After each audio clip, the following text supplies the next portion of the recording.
ओम भूर्भुवस्सुः तत्सवितुर्वरेण्यं भर्गो देवस्य धीमहि धियो यो न प्रचोदयात्। अच्युतं केशवं कृष्णदामोदरं रामनारायणं जानकीवल्लभम्। अच्युतं केशवं दामोदरं रामनारायणं जानकीवल्लभम्।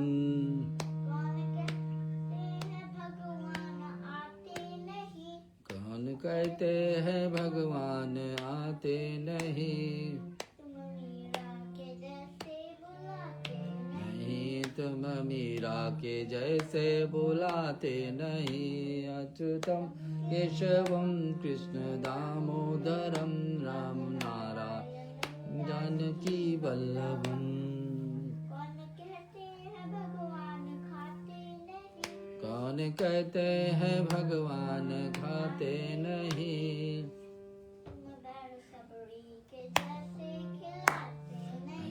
बैर सबरी के जैसे खिलाते नहीं।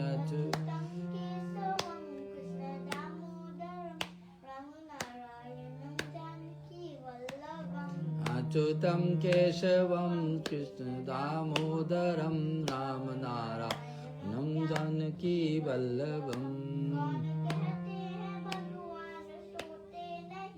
कौन कहते हैं भगवान सोते नहीं।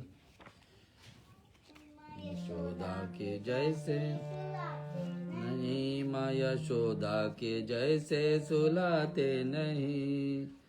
अच्युतम केशवम कृष्ण दामोदरम राम नारायणं जानकी वल्लभम। अच्युतम केशवम कृष्ण दामोदरम राम नारायणं जानकी वल्लभम।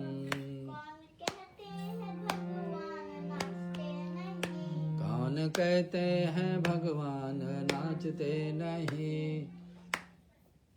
गोपियों की जैसा जाते नहीं। अच्युतम केशवम कृष्ण दामोदरम राम नारायणं अच्युतम केशवम कृष्ण दामोदरम राम नारायणं जानकी वल्लभम। कृष्णचंद्र भगवान की जय। आइए भजन हम लोग पितृपक्ष आदि में चल रहे हैं और इस समय उचित समय है भगवान नारायण के दिया हुआ उपदेश को श्रवण करें। भगवान श्री नारायण हमारे बीच में गरुड़ पुराण के माध्यम से बहुत सारे ज्ञान उपदेश दिए हैं जिसको हम लोग को समझना चाहिए, जीवन में उतारना चाहिए। और जब भी जीवन में ऐसा समय आए कि इसको उपयोग करें तो उसको जरूर ध्यान रखिए। कल का प्रश्न में था कि एक जीवन में प्रेत योनि कैसे प्राप्ति होती है। तो इसका विषय में सुने थे, इस बुरे से बुरे कर्म करने वाला व्यक्ति जब प्रेत योनि में चले जाते हैं और उनके कर्म के कारण और प्रेत योनि में जाने के कारण हर एक परिवार का लोग को परेशान करता है और परेशान ऐसा करेगा कि उनके जीवन में कुछ अच्छा होते होते ही वो दुर्घटना हो जाएगी। वो ठीक से फिर सुरक्षित हो ही नहीं पाएगी और उपाय बहुत करने के बाद में फिर भी नहीं होता। तो अब उसका उपाय क्या है। प्रेत बाधंजय विविध स्वप्न तथा उसको प्रायश्चित का विधान। गरुड़ जी का प्रश्न भगवान विष्णु से। हे देवेश पिशाच योनि में रहने वाले प्रेत क्या क्या करते हैं, वे क्या कहते हैं और उसका वह उसे आप कहिए। भगवान से पूछ रहे हैं गरुड़ जी।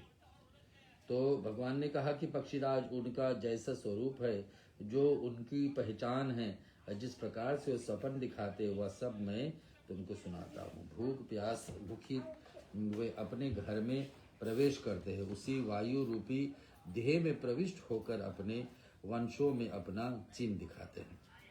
तो भूख प्यास से पीड़ित रहेंगे और घर में प्रवेश करेंगे किसका, जो परिवार में वंश के लोग जीवित हैं, और देह में प्रविष्ट होकर अपने वंशों में अपना चिन्ह दिखाएंगे।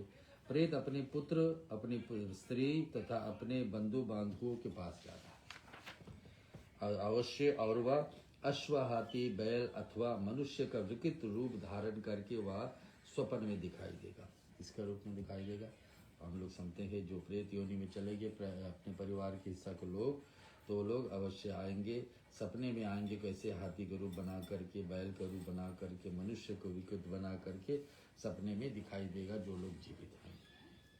जो व्यक्ति सो करके उठने पर अपने शैया पर विपरीत स्थिति देखता है, वह अवस्थित प्रेत योनि के कारण है। या कोई खाट पर के सुबह सुबह उठ जाए तो उसको ऐसा लगे कि विपरीत सब कुछ उल्टा हो रहा है, तो उसको समझना प्रेत है। परिवार में कोई प्रेत योनि में गए हैं और वही उनको परेशान कर रहे हैं।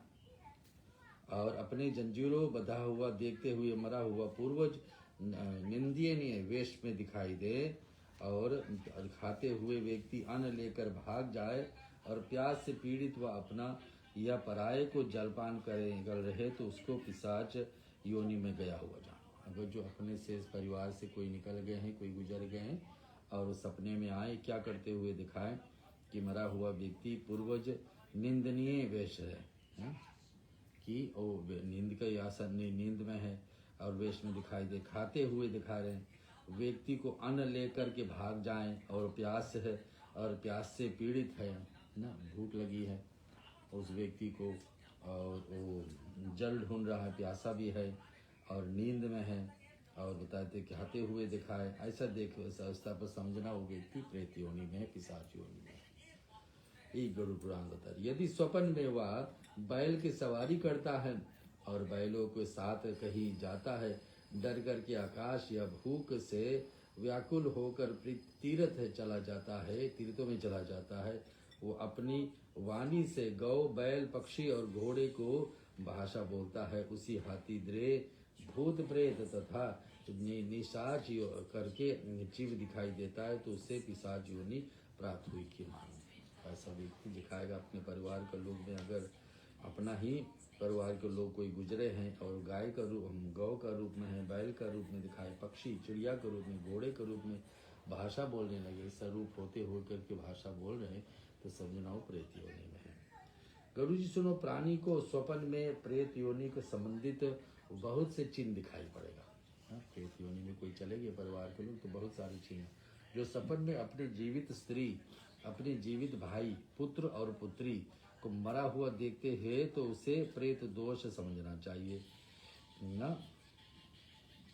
जो स्वप्न में अपने जीवित स्त्री को और अपने जीवित भाई को, पुत्र और पुत्री को मरा हुआ देखे, तो उससे प्रेत दोष समझना चाहिए।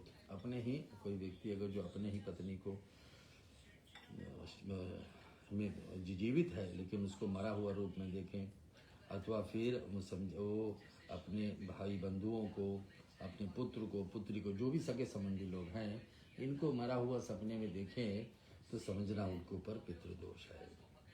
और तथा जाकर पिंडदान करना तय याचना करना चाहिए। भूख प्यास व्यथित होकर दूसरे याचना करते हैं तथा तीर्थ में जाकर उनके नाम से पिंडदान करना चाहिए। यदि स्वप्न में घर से निकलते हुए पुत्र, पिता, भ्राता, पति तथा पशु दिखाई दे, तो ऐसा प्रेत दोष दिखाई देता है। अगर सपने में घर से निकलते हुए दिखाए कि घर से निकल करके जा रहे, कौन जा रहे? पुत्र जा रहे, पिता जा रहा, भ्राता जा रहा, पति जा रहा, पशु जा रहा, तो समझना कि ऐसा प्रेत दोष व्यक्ति जीवन में है उनका। आगे आता है, द्विजराज सुनो, स्वप्न में ऐसे जीव दिखाई देने पर प्रायश्चित करने के विधान होना। इसके लिए जब समझ में ऐसा आ जाए कि जीवन में पितृदोष है, तो प्रायश्चित करना चाहिए, कुछ उपाय ढूंढना चाहिए कि इससे हम निकले बाहर। घर या तीर्थ में स्नान करके मनुष्य बैल के वृक्ष के जल तर्पण करे तथा वेद परांगत ब्राह्मण को सम्यक पूजा करके उन्हें काले धान्य की दान करे और तदंतर यथाशक्ति हवन करके गरुड़ महापुराण का पाठ करें। तो अगर जो ऐसा सपन में ऐसा जीव दिखाई पड़े कि आपको व्यक्ति को समझ आ जाए कि पितृदोष है, उनको तो गरुड़ पुराण का पाठ सुनना चाहिए। और व्यक्ति को बैल के वृक्ष ना, जो भगवान शिव का प्रिय है, उनके नीचे बैठ करके गरुड़ पुराण सुने। जल तर्पण करें तथा वेद पारंतंग ब्राह्मण को समेक पूजा करें। और जो मनुष्य श्रद्धापूर्वक प्रेत चिन्ह बताने वाले इस अध्याय का पाठ करता है तो अशुद्ध है, उसका प्रेत दोष स्वतः ही नष्ट हो जाते हैं। तो ये अध्याय जो मैंने सुनाया आपको, ये 23वां अध्याय है गरुड़ पुराण का, धर्म कांड का। इसका कोई सुन भी लेता है ना, श्रवण भी कर लेता है, स्वयं पाठ करता है, तो उसको प्रेत दोष पित्त दोष तो ऐसे ही समाप्त हो जाता है श्रवण मात्र से ही। तो पूरे ए भाग को हम दोबारा पढ़ देते हैं। गरुड़ जी से भगवान विष्णु बता रहे हैं कि सुनिए, स्वप्न में ऐसा चिन्ह दिखाई देने पर प्रायश्चित करने का विधान बताया गया कि कैसे आपको जीवन में पितृदोष है तो कैसे उपाय करना। क्या है, घर या तीर्थ में स्नान करके मनुष्य बेल का वृक्ष के नीचे जाकर तर्पण करें, और वेद के बेल के नीचे तर्पण करने से इसमें ज्यादा लाभ है, पितृदोष हटती है। वेद पारंगत ब्राह्मण को समय को पूजा करके उन्हें काले धान्य का दान करें, काले धान्य यानी उड़द का, और तदंतर यथाशक्ति हवन करके गरुड़ महापुराण का पाठ करें। और जो मनुष्य श्रद्धापूर्वक प्रेत चिन्ह बताने वाले इस अध्याय का पाठ करता है, जिसको प्रेत चिन्ह लग जाए कि ऐसे लगता है कि प्रेत का श्राप है उनके ऊपर, तो उनको तो ये सुनने से, गरुड़ पुराण का इस अध्याय को श्रवण करने से भी वो दोष हट जाती है। बोलो लक्ष्मी नारायण भगवान की जय। भजन हम आपके बीच में सुना रहे गरुड़ पुराण, और गरुड़ पुराण का हम लोग धर्म कांड पे है। थोड़ी देरी और हमारे साथ रुके रहिए। अल्प मृत्यु के कारण तथा बालकों को अंत्येष्टि क्रिया का निरूपण। कोई अगर जो अकाल मृत्यु हो जाए किसी का ना, अकाल मृत्यु यानी अचानक में दुर्घटना हो जाए और कोई बालक शरीर छोड़ दे, तो उनके लिए क्या विधान है उसको हम लोग श्रवण करेंगे। गरुड़ जी पूछे, भगवान वेद का यह कथन ही अकाल में किसी मृत्यु नहीं होती है, तो फिर राजा या क्षत्रिय ब्राह्मण किस कारण से अकाल मृत्यु प्राप्त करते हैं। वेद का यह कथन है कि अकाल में किसी की मृत्यु नहीं होती, तो फिर राजा या क्षत्रिय ब्राह्मण किस प्रकार के अकाल मृत्यु को प्राप्त करते हैं। अगर किसी का अकाल एक्सीडेंट से मृत्यु हो जाए, हम लोग सुन रहे गरुड़ पुराण। ब्रह्मा ने जैसा पहले कहा था वह असत्य दिखाई देता है। भगवान वेद में यह कहा गया है कि मनुष्य 100 वर्ष तक जीवित रहेगा ना, हर एक व्यक्ति का कलयुग तो यही है कि 100 वर्ष का अवधि होती है। इस भारतवर्ष में ब्राह्मण क्षत्रिय एवं वैश्य वाली द्विजियां हैं, शूद्र और मलेच्छ रहते हैं। किस कारण से कली काल में शतायु नहीं देख पाते हैं। शतायु यानी कि 100 आयु नहीं देख पाते हैं। बालक, धनवान, निर्धन, सुकुमार, मूर्ख, ब्राह्मण, अन्य वर्ण वाले, तपस्वी, योगी, महाज्ञानी, सब ज्ञानत, लक्ष्मीवान, धर्मात्मा, आदित्य, पराक्रमी, जो कोई भी हो वह इस वसुधा तल पर अवश्य मृत्यु को प्राप्त होता है। जो कोई भी हो, शरीर पाए हैं तो शरीर छोड़ना ही है। इनके गर्भ में आने का साथ ही इनके पीछे मृत्यु लगी रहती। इसका क्या कारण हो सकता है। जैसे आता है गर्भ में तब से ही मृत्यु तो लग जाती है, क्योंकि सभी का अंतिम समय, अंतिम घड़ी तो पहले से लिखा ही जाता है। तो यहाँ भगवान क्या उत्तर देते हैं। गरुड़ जी प्रश्न करिए कि भगवान सभी का मृत्यु लिखा है, 100 वर्ष तक शत आयु तो जीना चाहिए। शत आयु नहीं, 100 वर्ष तक कोई नहीं जी रहा है, कम उम्र पे शरीर छोड़ा, तो कारण क्या है। भगवान वाच, ए महाज्ञानी गरुड़ जी सुनो, तुमने साधुवाद है, तुम मेरे प्रिय भक्त हो। अत प्राणी को मृत्यु से संबंधित गोपनीय बात आपने सुना है। मृत्यु के साथ जुड़ी हुई बड़ी गोपनीय बात है। ये पक्षी जी, कश्यप पुत्र महातेजस्वी गरुड़ जी, विधाता द्वारा निश्चित ही गई मृत्यु प्राणी के पास आती है और शीघ्र ही उसे लेकर के यहाँ से चली जाती। मृत्यु जिसका जब आना होता है ना, तब आकर के ग्रसित करके और ले जाएगी प्राणी को। प्राचीन काल में ही वेद का एक कथन था कि मनुष्य 100 वर्ष तक जीवेगा। प्राचीन काल में तो वेद में लिखा है कि मनुष्य 100 वर्ष तक जिएगा। प्राचीन काल में वेदों का कथन था, अब मनुष्य 100 वर्ष तक। किंतु जो व्यक्ति निंदित कर्म करता है वह शीघ्र ही विनष्ट हो जाता है। जो वेदों को ज्ञान न होने के कारण भी वंश परंपरा के सदाचार पालन नहीं करता है, जो आलस्यवश परित्याग करता है, जो सदैव तेजस्य है तेयाज्य कर्म के सम्मान करता है। जो जिस किसी का घर में भोजन कर लेता है और जो पर स्त्री से अनुरुक्त रहता है, इसी प्रकार से अन्य ने महादोषों की मनुष्य की आयु छीन हो जाती है। तो ऐसे ऐसे लोगों को मनुष्य आयु भगवान बताते कि उनको आयु कम हो जाती। कैसे कम होती सुनेंगे। सदाचार का पालन नहीं करता, वंश परंपरा कुल में जैसा देवी देवताओं का पूजन होता है और आप उससे वंचित हो रहे हैं, धीरे धीरे उनसे हट रहे हैं देवी देवताओं का पूजन। जो सदैव त्याज्य कर्म फल के समान होते हैं, जो जिस किसी का घर में भोजन कर लेता है ना, जो जिस किसी के भोजन कर लेता और जो पर स्त्री अनुरक्त रहता है, इसी प्रकार से अन्य महादोषों से मनुष्य आयु छीन हो जाती। कोई ऐसा करता है ना कि जहाँ जाए वहीं भी बस भोजन कर ले ना, पर स्त्री के साथ अनुरक्त रहता है। और यानी ना पर स्त्री यानी अपने स्वयं की स्त्री छोड़ करके पर स्त्री पर अनुरक्त है। किसी प्रकार के अन्य महादोषों को मनुष्य का आयु यानी उम्र कम कर देता है। आगे सुनेंगे। श्रद्धाहीन अपवित्र नास्तिक मंगल का परित्याग करने वाला। कौन कौन? श्रद्धाहीन, जिसमें श्रद्धाहीन जिसमें जो भगवान से हमेशा दूर रहना तय है, उसको बताएंगे श्रद्धाहीन। और फिर श्रद्धाहीन अपवित्र, हमेशा मैले ही रहता है, कम स्नान आदि करते हैं खान पान में, और फिर स्नान शुद्धि आदि में कमजोर है। नास्तिक है, मंगल का परित्याग करता है, जो भी उचित सीख की कार्य हो उसको त्याग करेगा और रक्षा नहीं करेगा। और धर्म आचरण में हीन क्रूर अवसंती मूर्ख, वेद अनुसार से पृथक और प्रजा पीड़क क्षत्रिय का यम का आशासन प्राप्त हो जाता है।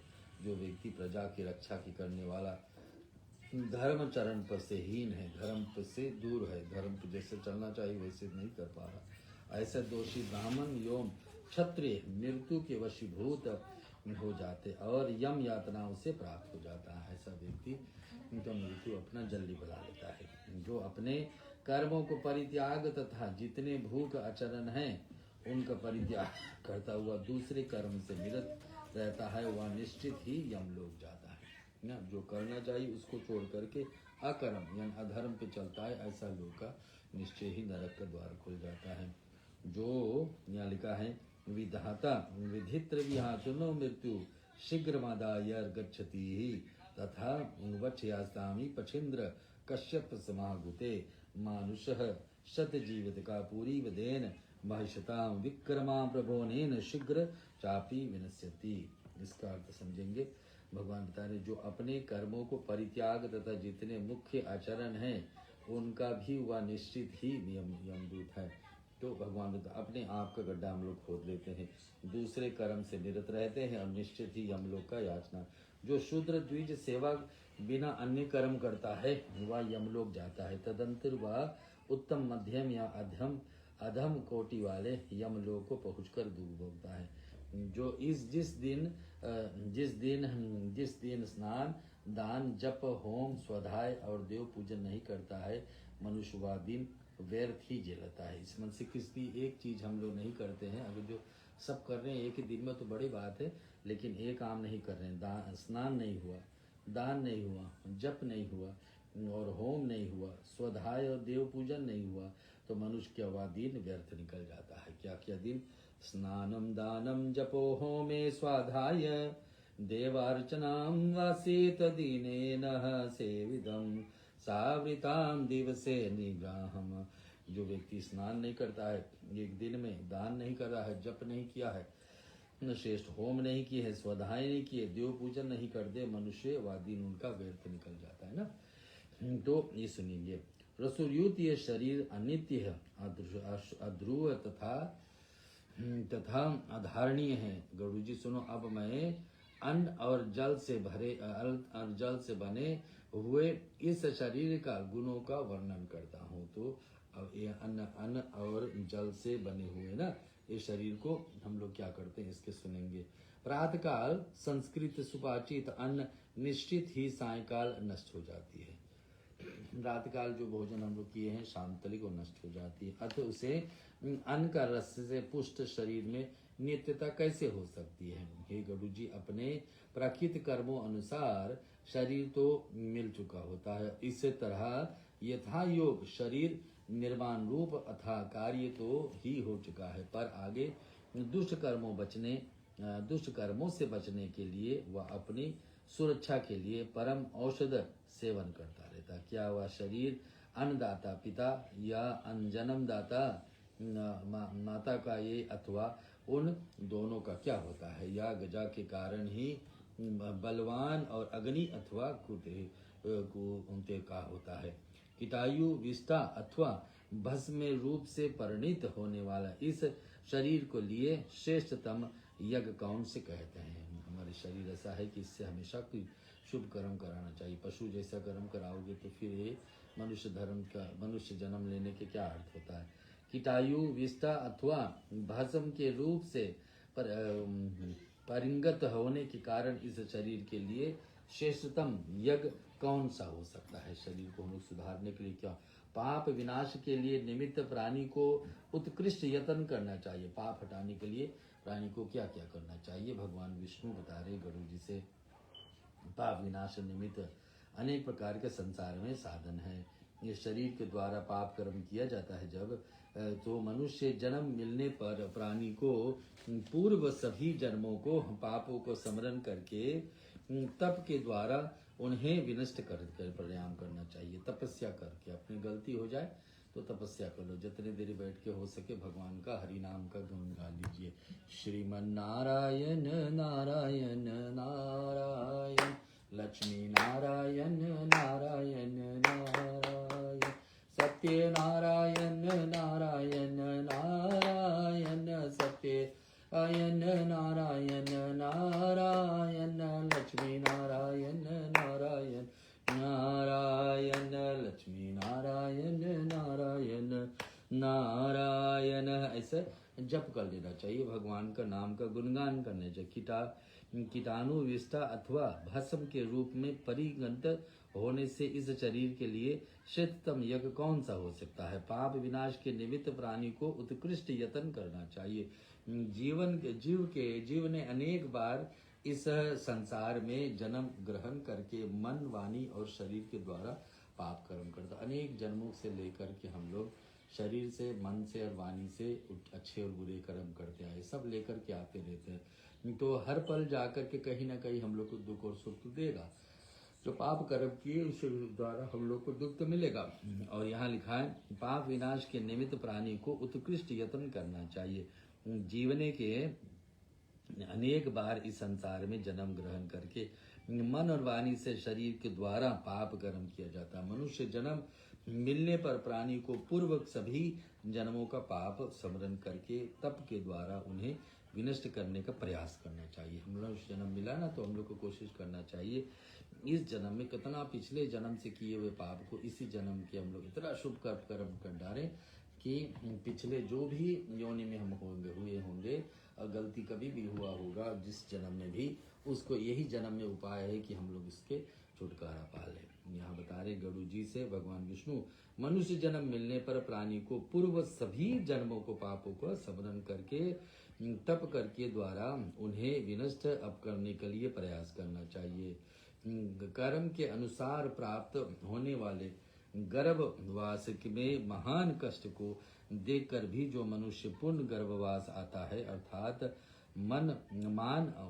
मानवनियों पे इस मुक्ति का प्रयास नहीं करता है, वह पातकी अंडा आदि योगिनियों में जहाँ भी जाता है वहाँ उसे अव्याध्याय कलेश और वृद्ध स्थल जलित रूप परिवर्तन होते रहते हैं। यहाँ लिखा है, जो मनुष्य पूर्ण गर्भवास आता है तो मुक्ति का प्रयास नहीं करता है, वह पातकी अंडज आदि योनियों में चले जाते हैं। वो जो हम शरीर पाकर मनुष्य के और मुक्ति का उपाय नहीं करें तो हम लोग को धीरे धीरे अपना विनाशी कर रहे हैं, क्योंकि शरीर से अच्छा कर्म नहीं हुआ तो शरीर बेकाम का हो जाएगा। तो यहाँ कहने का मतलब गरुड़ जी बता रहे, हे द्विजतम पक्षी श्रेष्ठ, गर्भवास में निकला हुआ प्राणी अज्ञान रूपी अंधकार से आच्छादित हो जाता है ना।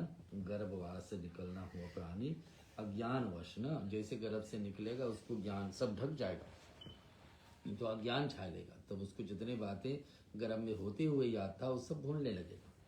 तो यहाँ बता रहे, बाल अवस्थान रहने वाले कारण वह सदा सत का कुछ भी ज्ञान है, बालक अवस्था में कहाँ उसको याद रहेगा कि गर्भ में क्या क्या हम सोचे थे। इस बात को जो देखता है वह मुक्ति भागी हो जाता है न। और प्राणी चाहे बालक हो या युवा हो गया अथवा वृद्ध हो, और इस वह जन्म लेने के बाद वो मृत्यु को अवश्य प्राप्त होगा है। धनी हो चाहे निर्धन हो, सुकुमार हो चाहे कुरूप हो, चाहे मूर्ख हो चाहे विद्वान हो, ब्राह्मण हो या अन्य वर्ण वाला जनिक हो, वही सभी स्थिति यही है कि जन्म के बाद कभी न कभी तो मृत्यु है। मनुष्य चाहे ते तपस्वी हो, योगी हो न, चाहे परम ज्ञानी हो, दानी हो, लक्ष्मीवान हो यानी कि धन हो, और धर्मात्मा का अतुलनीय पराक्रमी कोई भी हो, जो मृत्यु नहीं बचता, बिना मनुष्य के देह को प्राप्त किए सुख दुख अनुभव नहीं करना चाहिए। मनुष्य शरीर ऐसा है कि हम लोग मुक्ति का राह पा सकेंगे, शरीर पिछले जन्मों को पाप का हम लोग क्षय कर पाएंगे। बिना मनुष्य देह को प्राप्त किए सुख दुख अनुभव नहीं किया जा सकता। व्यक्ति प्राकृत कर्म के पाश को देह बांध करके मृत्यु को प्राप्त कर लेता है।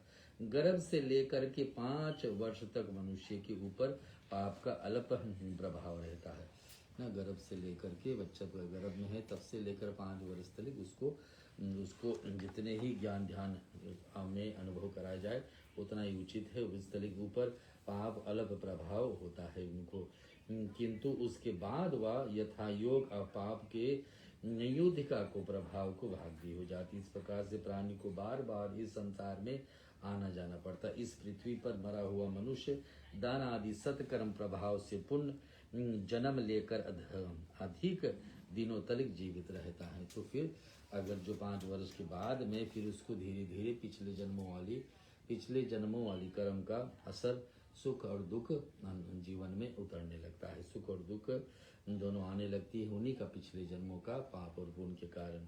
भगवान कृष्ण के ऐसे वचन को सुन करके, श्री लक्ष्मी नारायण का वचन सुनकर गरुड़ जी ने कहा कि प्रभु, बालक की मृत्यु हो जाने पर पिंड आदि क्रियाओं को कैसे करना चाहिए? यदि विपन्न अवस्था में फंसे हुए हैं तो भ्रूण की मृत्यु गर्भ में ही हो जाती अथवा चूड़ाकरण के बीच शिशु मर जाता है, जो कैसे किसका द्वारा दान किया जाना चाहिए? मृत्यु के बाद कौन सी विधि है? गरुड़ जी ऐसे वाक्य को सुनकर भगवान विष्णु से कहा कि भगवान से गरुड़ जी पूछे, कोई बालक अवस्था में है, शरीर छोड़ दे तो उनके लिए क्या करना चाहिए? गरुड़ जी, यदि स्त्री गर्भपात हो अथवा गर्भ स्थान हो जाए तो जितने मास का गर्भ होता था उतने दिन तक अशौच मानना चाहिए। जितने महीना का बच्चा गर्भ में है उतने दिन का ही सूतक मानना चाहिए। और यदि जन्म ले करके चूड़ाकरण संस्कार बीच बालक का मृत्यु हो जाती तो उसके निमित्त यथाशक्ति बालकों को दूध भोजन कराना चाहिए। अगर जो बच्चा जीवित हो गया और दूध भी पिए हैं तो उनको यथाशक्ति बालकों को दूध पिलाना चाहिए। और बालकों को जो परिवार के हिस्सा से बच्चे गए हैं उन्हीं के जिम्मेवारी है कि और बच्चों का दूध पिलाना चाहिए। यदि चूड़ाकरण संस्कार होने के बाद 5 वर्ष तक बालक का मृत्यु होती है तो शरीर दाह का विधान है। उसके लिए दूध देना चाहिए और बालकों को भोजन कराना चाहिए। 5 वर्ष के अधिक आयु वाले बालकों को मृत्यु होने पर अपनी जाति के लिए विहित समस्त औद्योगिक क्रियाओं को संपन्न करना चाहिए। 5 वर्ष के बाद में भी बच्चा होने के बाद बच्चा 5 वर्ष तक जी गए हैं तब उसका विधि विधान हो, शरीर छोड़े तो पूरा का विधि विधान लेना पड़े। यदि गरुड़ जी सुनो, जन्म लेने वाले की मृत्यु और मृत्यु को प्राप्त होने वाले का प्राणी को जन्म निश्चित है, अतः पुनः शरीर को जन्म ना होकर उसके लिए व्यक्ति को जीवन काल में जो कुछ अच्छा लगता है उसी का वो दान करना चाहिए। या जीवन में जो भी कुछ अच्छा लगता हो तो उसको उसी हिसाब से दान करना चाहिए। ऐसा ना करने पर उस प्राणी को जन्म निर्धन कुल में होता है। नहीं करते ऐसा, जिसका जो प्रिय वस्तु था तो निर्धन यानी गरीब घर में जाकर जनेगा। जो स्वल्प आयु में निर्धन होकर प्रेम तथा भक्ति से दूर रहता है ना, जो स्वल्प आयु में यानी कम उम्र पर आकर के और प्रेम तथा भक्ति का से दूर रहता तो उसका क्या दशा होने वाले सुनेंगे। उसे पूर्व जन्म प्राप्त होती। अतः मृत शिशु के लिए यथोचित दान अवश्य करना यथा ऐसा होने पर ब्राह्मण बालक को मिष्टान भोजन अवश्य देना चाहिए। पुराण में इसी का संबंधित जिस गाथा को गाना गया है उसके प्रकार से मुझे सत्य प्रतीत होता है। गाथा इस प्रकार से है। पुराण गरुड़ पुराण क्या कह रही हम लोगों को, बालक का मृत्यु होने पर क्या करना चाहिए। तो ये लिखा हुआ श्लोक हम सुन लेते। भोजे भोजानिश्च रक्ति शक्ति विरित संविभुए दान शक्ति यश नालेपम तम सफलम दाना दोगरे तम सौख्यम तीर्थानम विसेवदानम सर्वसोभूषाणामृत यस्य स विद्यान समृतम अदत्यानाच भय दरिद्रे दारिद्र भावे च करोतु पापमाहम् ओम पापमा भ्रवाणी प्रयातम पुनः दरिद्र पुण्यर्तम पापी ही। हम लोग सुना रहे 24वां अध्याय आपको गरुड़ पुराण से, और इस अध्याय का गरुड़ पुराण से धर्म कांड से है, जिसमें अंत्येष्टि और व्यक्ति के शरीर रूप धारण करके अंत में आने जाने का विषय में क्या क्या करना चाहिए उसका भाषण है। तो भोज्य वस्तु एवं भोजन आदि से रति शक्ति रहने पर श्रेष्ठ स्त्री को प्राप्त तथा धन वैभव एवं दान आदि से ये तीनों अल्प तपस्वियों का फल नहीं देती है। तो बताने की श्रेष्ठ ऐसा साथ होना बड़ा ही दुर्लभ होता है कि दान देने से प्राणी को भोगों का प्राणी प्राप्त हो जाती है। ऐसा नहीं है कि ऐसा साथ होना बड़ा दुर्लभ है कि दान देने से प्राणी को भोगी प्राप्त हो जाता है। तीर्थ सेवन सुख देने वाला होता है। सुभाषण करता हुआ जो मरता है वह विद्वान धर्म देवताओं में श्रेष्ठ हो जाता है। तो जैसा दान किए वैसा उसको दूसरे दान ना देने पर प्राणी दरिद्र होता है। दरिद्र होने पर पाप करता है और पाप के प्रभाव से नरक में जाता है। तदंतर बार बार वह दरिद्र एवं पापी बनता है रहता, क्योंकि जन्म जन्म का कर्म हमारे साथ चलते रहती है। बोलो लक्ष्मी नारायण भगवान की जय। श्री कृष्ण गोविंद हरे मुरारी हे नाथ नारायण वासुदेव। श्री कृष्ण गोविंद हरे मुरारी हे नाथ नारायण वासुदेवा। श्री कृष्ण गोविंद हरे मुरारी हे नाथ नारायण वासुदेवा। गोविंद जय जय गोपाल जय जय राधा रमन हरि गोविंद जय जय। श्री कृष्ण गोविंद हरे मुरारी हे नाथ नारायण वासुदेवा। श्री कृष्ण गोविंद हरे मुरारी हे नाथ नारायण वासुदेवा। हम लोग 25वां अध्याय में प्रवेश कर रहे हैं धर्म कांड से गरुड़ पुराण। बालकों की अंत्येष्टि क्रिया का स्वरूप, सतपुत्री की महिमा तथा और से है और क्षेत्रग्र आदि पूर्ण पुत्र द्वारा अंत्येष्टि करने का विफल। तो यह सुनेंगे भगवान विष्णु आदि गुरु जी। इसके बाद अब मैं पुरुष स्त्री निर्णय कहूँगा। बालक जीवित हो अथवा मृत्यु को प्राप्त हो गया हो, 5 वर्ष से अधिक अवस्था हो जाने पर उसका पुरुष तत्व प्रतिष्ठित हो जाता है।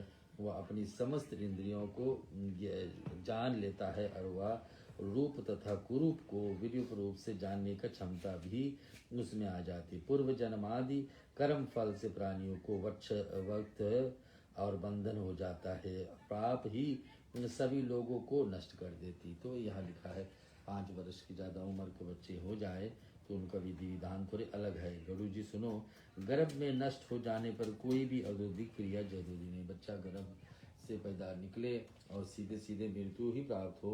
शिशु को मृत्यु होने पर दूध का दान करना चाहिए। शेषव के बदले बाद की अवस्था में बालक का मृत्यु होने पर पायस तथा खीर का दान करना चाहिए बालक गुजरे तो।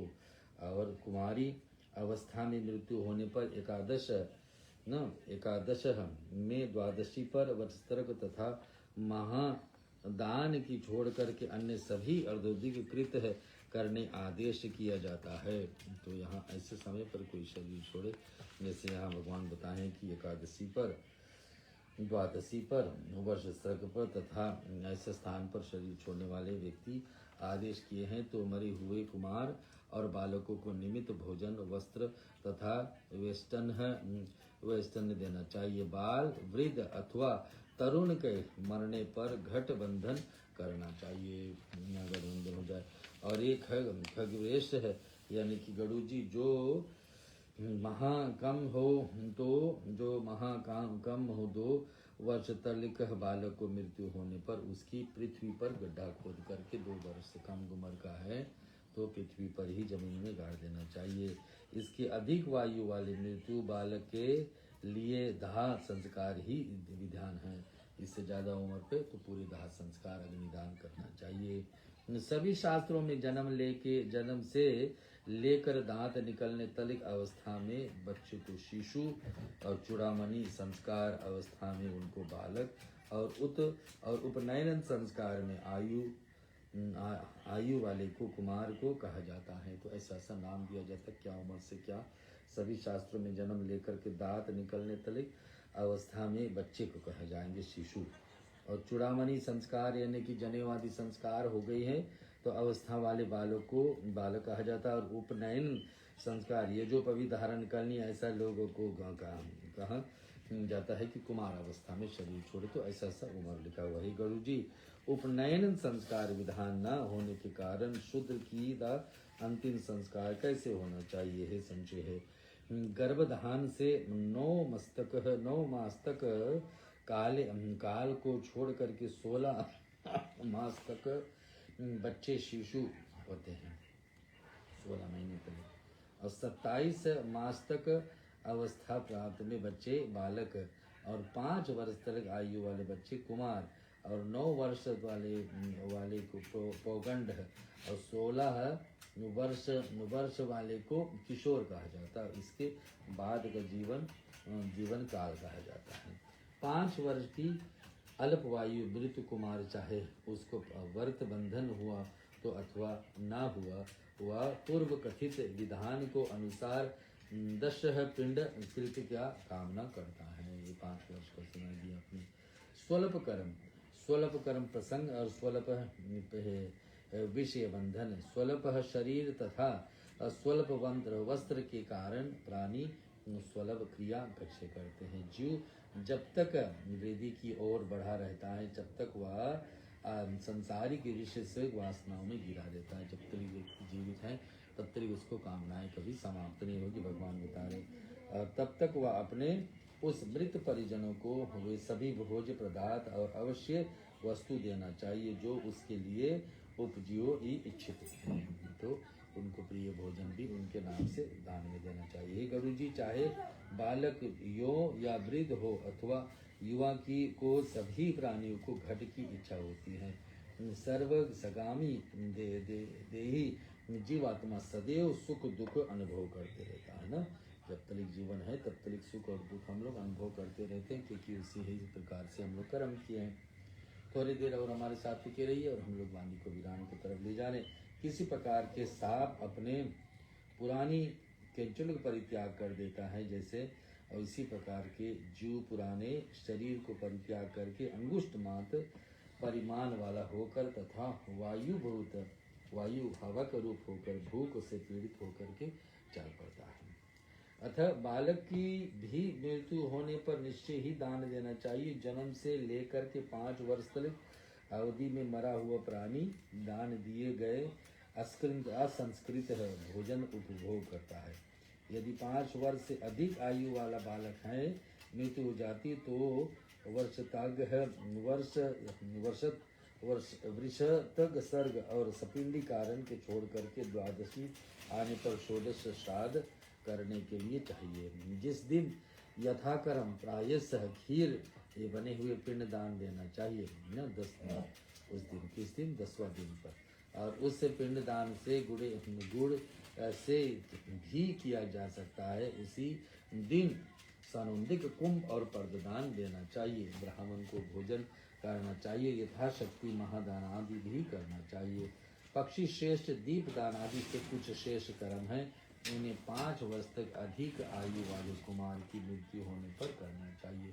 5 वर्ष की ज़्यादा उम्र पे है बच्चे तो पूरा विधि संस्कार अलग है, और कम उम्र पे है तो संक्षेप में 10 दिन तक लिखे। पक्षीराज, व्रत बंधन यजोपवीत होने पर पहले जिसका मरण हो गया उनकी संतृप्ति के लिए पूर्वोक्त कर्म फल चाहना चाहिए। यदि मनुष्य द्वारा सारी क्रिया नहीं की जाती तो वहाँ शीघ्र ही पिशाच योनि में चले जाता है। जो ऐसा हम लोग अपने परिवार के हिस्सा कोई गए हैं कम उम्र पर और उनके लिए विधि विधान नहीं करते हैं तो प्रेत योनि में चले जाते हैं और दीर्घ आयु होकर पुनः अपनी कुल में फिर जन्म लेगा।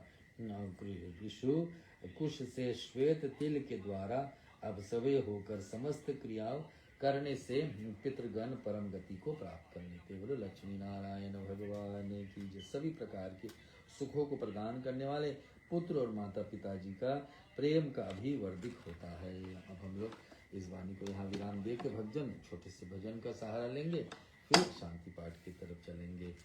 अधरम मधुरम वदनम मधुरम नयनम मधुरम असितम मधुरम हृदय मधुरम गमनम मधुरम पदुराधिपते रखिलम मधुरम वचनम मधुरम चलितम मधुरम वसनम मधुरम वलितम मधुरम चलितम मधुरम भ्रमितम मधुरम मधुराधिपतेरखिलम मधुरम वेणु मधुरा रेणु मधुरा पानी मधुरा माधव मधुरा नित्यम मधुरम सखयम मधुरम मधुराधिपते रखिलम मधुरम गीतम मधुरम पीतम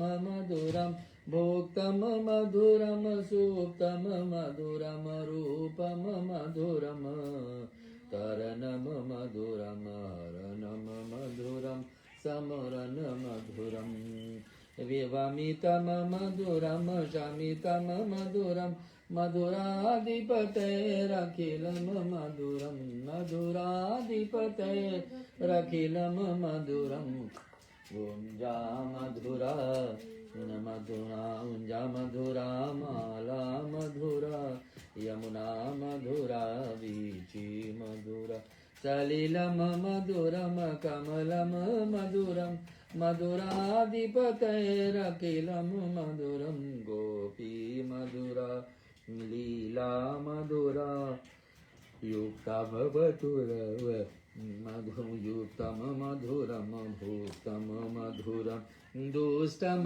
मधुरम दुष्टम मधुरम शिष्टम मधुरम मधुराधिपतेरखिलम मधुरम गोपा मधुरा गावो मधुरा गोपा मधुरा गावो मधुरा यष्टम मधुरम श्रेष्ठम मधुरम दलितम मधुरम फलितम मधुरम मधुराधिपतेरखिलम मधुरम मधुराधिपतेरखिलम मधुरम मधुराधिपतेरखिलम मधुरम। कृष्णचंद्र भगवान की जय। हम लोग शांति पाठ की तरफ चलते हैं। भक्तजन हमारे साथ शांति पाठ बोलिए और इसमें ये आशा रखिए कि हम लोग भगवान श्री लक्ष्मी नारायण का विष्णु भगवान के दिए हुआ उपदेश को लेकर के चल रहे हैं जीवन में। इसमें बताया गया कि क्या काम लोग को करना चाहिए, कितने उम्र बालक का शरीर छोड़ते हैं परिवार में तो उसके लिए क्या विधान है, बड़ी हो जाए तो क्या विधान है, तो उनके लिए क्या क्या वस्तु दान करने के वस्तु बड़ा प्रिय होते हैं।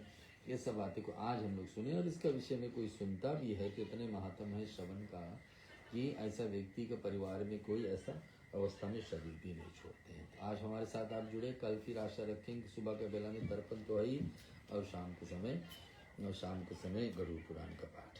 हाँ शांति पाठ।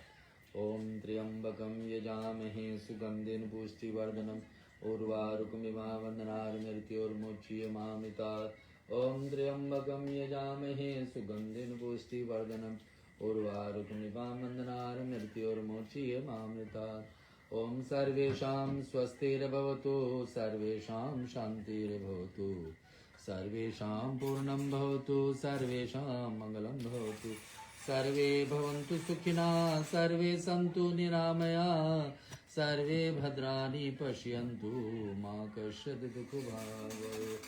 ॐ असतो मा सद्गमया तमसो मा ज्योतिर्गमय मृत्योर्मृतं गमय। ॐ पूर्णमदः पूर्णमिदं पूर्णात् पूर्णमुदच्यते पूर्णस्य पूर्णमादाय पूर्णमेवावशिष्यते। ॐ शान्तिः शान्तिः शान्तिः। त्वमेव माता च पिता त्वमेव, त्वमेव बन्धु च सखा त्वमेव, त्वमेव विद्याद्रविणं त्वमेव, त्वमेव सर्वं मम देवदेव। कायेन वाचा मनसेन्द्रियैर्वा बुद्ध्यात्मना वा प्रकृते स्वभाव करोमि यद्यद् सकलं परस्मै नारायणाय समर्पयामि, सदाशिवाय समर्पयामि, जगदम्बिकाय समर्पयामि। बोलो लक्ष्मी नारायण भगवान की जय। वैद्यनाथ हमारे साथ जुड़े, आपको हम आभारी है। इस उपदेश भगवान विष्णु का लक्ष्मी नारायण का दिया हुआ गरुड़ जी के प्रश्नों पर, लेकिन हम लोग के लिए कितनी ज्ञान का इसमें बातें हैं, इसका हम लोग इसका भरपूर आनंद लें। इसको श्रवण करने से भी कितने हमारे जीवन से आपत्ति दूर हो जाती है, पहले किए हुए पाप को दूर करते हैं, और परिवार के हिस्सा में कोई दुर्घटना होने वाला उसको भी रोक देते हैं इसके सिर्फ श्रवण करने से। तो पितृदोष भी गरुड़ पुराण को सुनने से हट जाती है। हम लोग सुने आज पे बेलपत्र का वृक्ष हो, उसके नीचे बैठ करके तर्पण करने से कितनी लाभ है। ये सब कथाएं जैसे से मिलती भगवान विष्णु का उपदेश है। सो आपको हम आपके बीच में हर दिन कोशिश करते हैं कुछ न कुछ एक दो अध्याय धर्म कांड से आपके बीच में पहुँचाते रहें। आज जुड़ने के लिए सभी को धन्यवाद। आशा रखेंगे कल गरुड़ पुराण का पाठ फिर लेंगे, लेकिन सुबह का वेदांत तर्पण है, कल एकादशी श्राद्ध भी है। जो लोग शायद एकादशी पर शरीर छोड़े तो उनके लिए तर्पण आदि कल करना चाहिए। हमारी वीडियो फेसबुक पे रहती है, यूट्यूब पे भी है, उसको आप देख करके कर सकते हैं, अन्यथा जो लाइव सेशन आएगी उसके साथ जुड़। आज जुड़ने के लिए सभी को